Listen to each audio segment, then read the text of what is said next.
Hey, what's happening there, everybody? My name is Haydn Adams with A Designer Who Codes. And in designing, there's almost really nothing you can get around with besides adding your own fonts. Fonts on the web for the longest time were pretty darn boring. For a good 10 years or so, we had the choice of 5 fonts. That's it, because you had to rely on the computer to serve up your fonts back in the day. That means you had to assume that everybody's computer had the same font. And there was essentially 5 fonts. There was like Helvetica and Arial and Georgia and Verdana. And that's basically all you had, because you had to assume all computers had the font. Now, with modern day technology, and thanks to Adobe, I do praise them to a degree, that they have a system called Adobe Fonts. It formerly was called Typekit, but they've rebranded it to include it into the Adobe CC package. If you have Adobe CC, or the Adobe Creative Cloud, you already have access to all of the fonts. They've actually built it in as part of the membership. So as part of this demonstration, you do have to have a membership in order to use Adobe Fonts. But when you have the membership, you get all the software and the fonts included in one price. And that, while it does sound high at first, is actually pretty darn amazing. I'm going to go through how we can utilize the Adobe fonts in general, and also how we can utilize them within Gatsby as well, because Gatsby's built on the React framework, and it doesn't give you any information on how to install or utilize the fonts in React. So I want to show you both how to use Adobe fonts and how to use them within your React/Gatsby JS project. And with that, let's get started.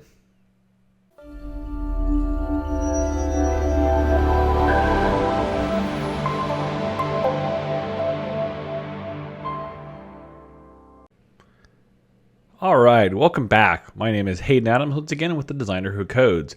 This channel is all about designing on the web, but looking at coding techniques and learning how to build websites that just look beautiful. And there's nothing better than adding one gorgeous, sexy font to your site. I've seen sites that look gorgeous from grids and really beautiful rounded rectangles, but their fonts were just ho-hum. And so this demonstration is more to talk about how we can utilize fonts to accentuate our sites, to really make them blossom, and to give them character, because a font really defines who you are. So I'm at fonts.adobe.com. I am not logged in right now. I wanted to show you that if you do not have the Adobe Creative Cloud, you can still browse for fonts. You can take a look and see what there is. If we come up to the top left and click on Browse Fonts, we can see all of the fonts available to us. What I really like about this too is that you can narrow down what you want. And my favorite part of this is that it first gives you, do you want to look at paragraph fonts or heading fonts? So your H1s, your H2s, down to your H6, which of course nobody should use H6s. If you get to an H6, please comment on this and tell me how the heck you did this. I have never used an H6 except to show my students in classes years ago. How can someone get to an H6? If you can somehow do it, I would love for you to comment and tell me how the H6 worked for you. But pretty much, unless you can get to that, I think about H1, 2, and 3, maybe an H4. But headings are just that, headings.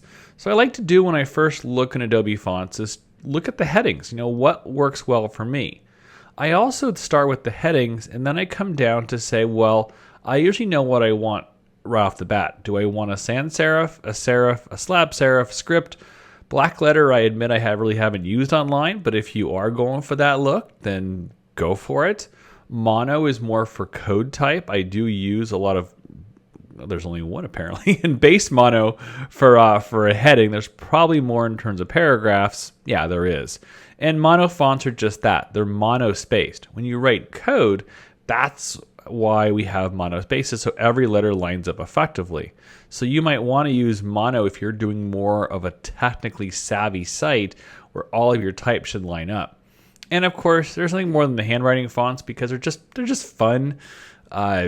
You know, I wish I had more sites that I could use these with, because they're just they're just cool. I don't know. I just seem to like handwritten fonts, even though I know they're not quite handwritten. The good ones, it's almost like it's kind of fun because they almost give it a personable feel.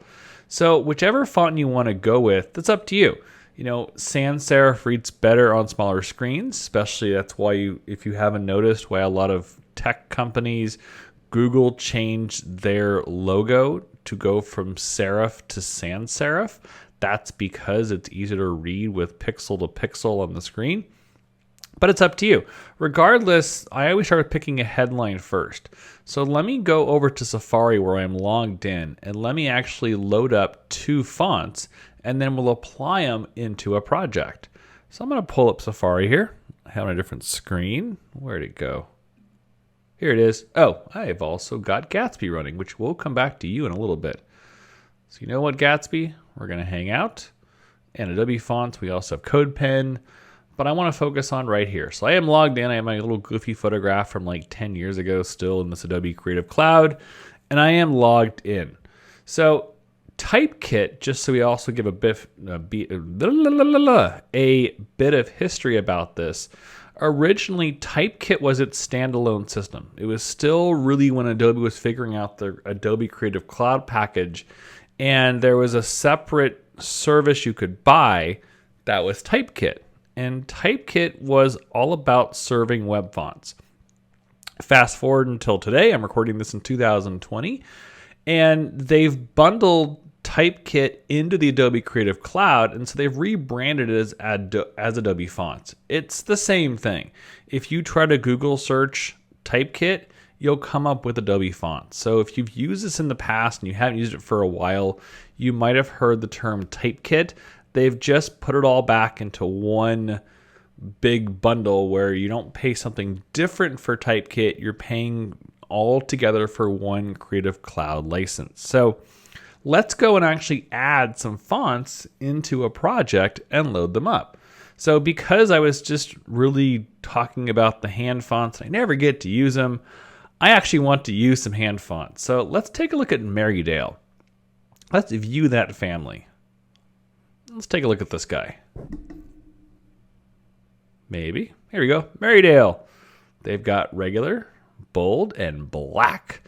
For the sake of it, I want to use Marydale regular. So we know how to use a web font because if you look in the bottom left, it'll have this less than sign / actual greater than sign. And this will indicate a web font. Not every font on here, I would say 98% of them are, but a few of them aren't, and I have to go actually look for them to see what they're not. Sometimes the font can just be used on the computer through your Adobe Creative Cloud, and sometimes the font can be used online. That's where the Activate font comes in for your computer, and the little icon right here is for the web font. But I want to add this to a web project. So I'm going to click on the top right, and I want to create a new project. So I will call this one My YouTube Font Demo Project. Now here's also important to note. If you do not need every single weight of this font, do not load up every single weight. Fonts are heavy, they're big, and if you load up too many, your site can slow down. So I always advocate to just load up what you need. In this case, I'm going to just take the regular. I don't need the bold font because this is a headline. I'm not working with paragraphs that are going to require oblique, bold, and bold oblique. A headline usually just stays one weight. In this case, I'm going to stick with regular. I'm going to say create. And there we go. So that's it. That's really all I have to do. So now how do I use this? Well, I did pull up, unless I closed it. Did I close it? Oh, I think I did. No, I have CodePen. I was thinking because I had Adobe Fonts, I named my CodePen Adobe Fonts, and then of course I have Adobe Fonts. I probably shouldn't have done that in hindsight, but well, here I am, and that's what happens. So how I use this on a traditional site is I'm going to copy my link rel style sheet, and I'm in CodePen, so I'll keep them in both windows right here. And what I have to do is in the HTML, I have to drop in the style sheet. That's great. This Typekit it's kind of cool because they still use the typekit.net URL. This is just to pull it because each typekit has a unique setting or like a user ID in a way. So this is important because this typekit pertains to this typekit, and it's going to load up all the fonts that I have. In this case, it's just Marydale Sans Serif 400 normal. So let's actually add an H1. This will be a handwriting font. I'm so excited. And let's close down the H1. There we go. And so far, so good. It's the normal font. It's a handwriting font. By default, H1 tags are bold. H's are bold by default unless we specify it otherwise. Case in point, if I say H1 and font weights go by numbers, 700 by default is bold and 400 by default is regular. So if I say font weight is 400, now note the font is not bold. So just as an FYI, if you are setting up your site for the very first time, by default, H's are bold. So in this case, I do need to set the site to 400 because I'm bringing in a weight that is not 700. I can also copy this by clicking this icon, and I can just cut and paste it and drop it in. And just like that, this will be a handwriting font. I'm so excited. I got to use a handwriting font. You have no idea how much this is amazing. So on a traditional website, it works just like this. The HTML, the CSS. But here's the thing. If we're in React and I'm running the Gatsby Bootstrap, the Gatsby framework, so I'm running Mr. Happy Camper. Where'd he go? Here is our Gatsby default starter. How do we add this in? Because we don't have the luxury of HTML in here. Well, thankfully, Gatsby built us a plugin. And if we do a Google search, I've got a lot of windows open, I just realized that. If I do a Google search for Gatsby, and when I search for Typekit, they still use the old wordage. There's actually a Gatsby plugin web font loader. And it talks about how if you use this, which we will install in a couple seconds, that we can leverage this one. Let's use the web font loader README because by default it says Google and families. We don't want to use Google, we want to use Typekit, which is also Adobe fonts. So if we scroll down here, the options we get are Adobe Edge web fonts, which are essentially dead. There is Google, there is fonts.com, and there's Typekit, which is essentially Adobe fonts. And if we scroll down here, our options are ID, and that ID is the one that we had. I have a lot of screens open, I just realized that. That ID is the ID right there, the one right before the CSS. So let's give it a try. I'm going to stop my development server. I'm going to minimize this window and try to actually get some balance in all of my files. So if I come back to Gatsby and I Google search for the Gatsby plugin web font loader, I do use Yarn. You can use npm install. If I come over here and I'm inside my folder called Adobe Fonts Gatsby, I'm going to yarn add the Gatsby plugin web font loader. And this will allow me to load up that font inside of Gatsby JS and subsequently React because we're running the React framework within Gatsby. Pretty awesome. So let's let that load for a few more minutes. Let's take a look again. In our plugins, we have to use options. And instead of Google, I'm going to add that Typekit, which is part of the README. What I like about modern day web fonts is that everything is explained so well. Back in the day, since I can wax at this time while it's still installing, I am running real time right here. But back in the day, you'd almost have to jump through 10 different hoops to get some font. You'd have font face, had to be an OTF versus a TTF versus so many different ways you'd have to bring in fonts. That was just frustrating. And now it just makes things so much easier, especially the documentation there is these days and the different ways at which to bring in fonts. Should be almost done. And building fresh packages, core.js. You know what? I will, in about 10 seconds, probably stop the video to let this actually run. And we're back. It did install. It took 96 seconds. I always kind of love that the fact that they give you the time of loading time. Like, I mean, to a certain developer that might be important, but to me, I'm like, no, 96 seconds. It all worked out pretty good.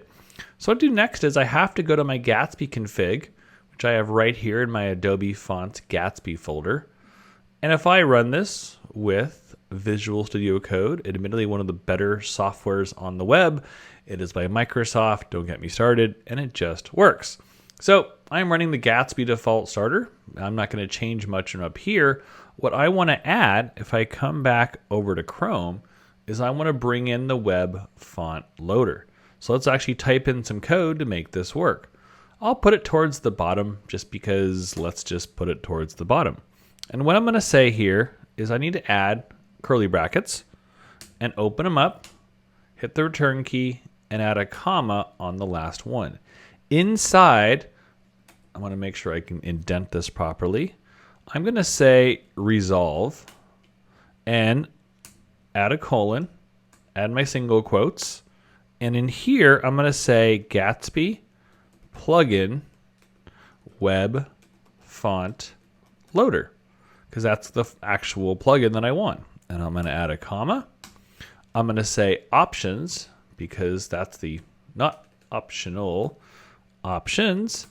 And in the options, I'm going to select the curly brackets again and drop it down.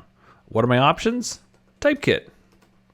In the typekit, colon, curly bracket. And from here, I'm going to say ID, colon. What's the ID I'm going to use? I don't remember, to be honest. I have to find it, and I have to find out which screen that I was working in. I think I minimized it, which I did. There it is.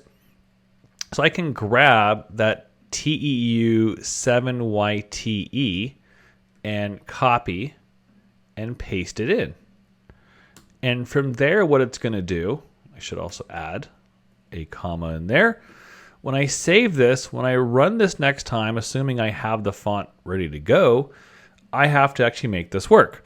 So now the next step, of course, is like I did inside of CodePen, we've set up the ID within Gatsby config, but now I have to set up the CSS file. So let's create a new CSS file.